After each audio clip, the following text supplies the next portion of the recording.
এই যে বেগুন পোড়া হয়ে গেছে, এখন মরিচ ভেজে নেব, কাঁচা মরিচ দিয়ে ভর্তা করব।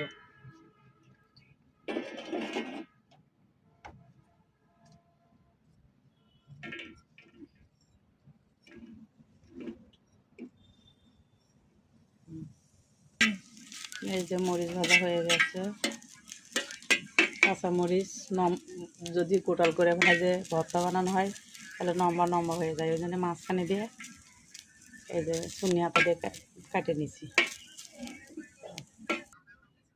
ওই যে আয়নবাবুর জন্য একটা ডিম ভাজবো, আয়নবাবু তো ভর্তাও খেতে পারবে না, মাছও খেতে পারবে না, ওই জন্য ডিম ভাজবো একটা।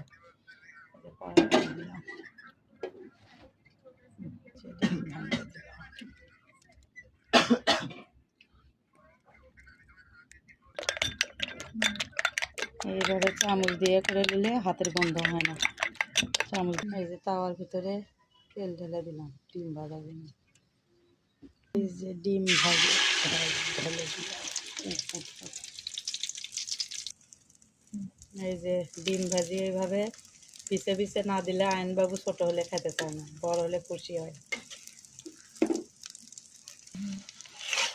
এই যে ডিম উল্টে দিলাম,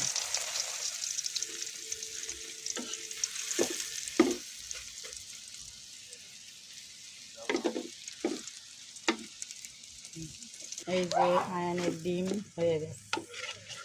ডিম ভাজা কেমন হয়েছে অবশ্যই কমেন্ট করে জানাবে।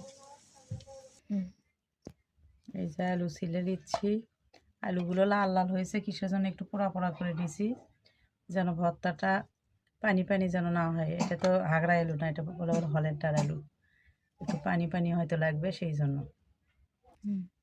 এই তো আলু ছিলা হয়ে গেছে, এখন আমি বেগুন ছিলে নেব।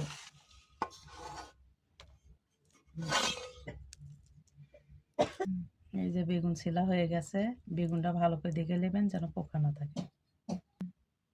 এই যে মরিচ নিলাম আলু ভর্তার জন্য, পেঁয়াজ নিলাম, এখন এগুলো ডলে নিব। শুকনো মরিচ দিয়ে ভর্তা খায় না এই জন্য গ্যাস হবে, সেই জন্য কাঁচা মরিচ দিয়ে ভর্তা খেলে গ্যাস হয় না। এই যে সর্ষের তেল দিয়ে নিলাম পেঁয়াজ মরিচের মধ্যে, দিয়ে মাখিয়ে নিলাম, আলু মাখিয়ে নিলাম, মাখিয়ে নিচ্ছি। এখন আলু ভর্তা হয়ে গেছে, তুলে রাখলাম, এখন বেগুন ভর্তা করব। এই যে বেগুন দিয়ে দিলাম। এই যে আমার বেগুন ভর্তা হয়ে গেছে। আজকের খানা দানা আমাদের ছোট মাছ ভাজা, আলু ভর্তা, বেগুন ভর্তা।